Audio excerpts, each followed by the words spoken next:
Le point suivant, alors c'est un point un peu malheureux, c'est ainsi malheureusement. Le point 19, c'est une subvention exceptionnelle au COS, le Comité des œuvres sociales 44, auquel notre commune est adhérente. Nous cotisons, nous.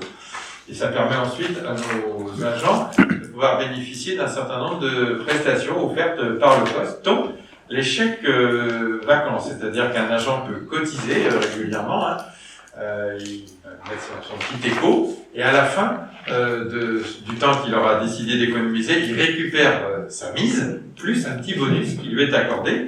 Et c'est un bonus intéressant, puisqu'il est lié, plus il y a d'enfants, plus le bonus est important, et puis en fonction, plus son indice, en fait, plus il s'agit d'un agent qui est moins rémunéré, et bien plus le bonus est intéressant.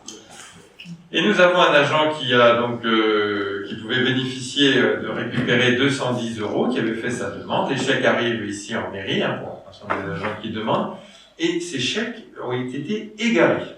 On parle d'une disparition inexpliquée. Alors après, quand on creuse, on dit qu'est-ce que c'est une disparition inexpliquée? Est-ce que c'est resté dans le fond de l'enveloppe, parti au fond de la corbeille? C'est une disparition inexpliquée. Est-ce que ça a été volé? Ça voudrait dire qu'il y a un voleur ou une voleuse. Et surtout, ça voudrait dire, en cas de vol, que ce soit utilisé. Nous avons interrogé l'Agence nationale des chèques vacances, parce que les chèques sont numérotés, donc on peut savoir s'ils ont été utilisés pour un service. Ils n'ont pas été utilisés. Donc si jamais ils avaient été subtilisés, pour en faire quoi pour l'instant? S'ils remontent au niveau de l'Agence nationale, on sera informé à ce moment-là. Toujours est-il que l'agent, lui, il est pénalisé. Nous avons bien sûr déclaré perte ou vol, on ne sait pas, auprès de la gendarmerie et auprès de l'Agence nationale des chèques vacances, qui va nous rembourser, mais dans 2 ans. Donc voilà, pour l'instant l'agent lui, il est pour rien et il est pénalisé. Donc on a trouvé une solution. On vous propose une solution pour que cet agent ne soit pas pénalisé. Nous pouvons verser une subvention exceptionnelle du même montant, de 210 € au COS, qui va refaire tout de suite des chèques, et cette fois-ci il faudra les suivre à la trace.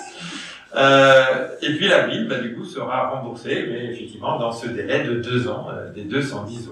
Et notre agent, lui, n'aura pas été pénalisé pour cette difficulté.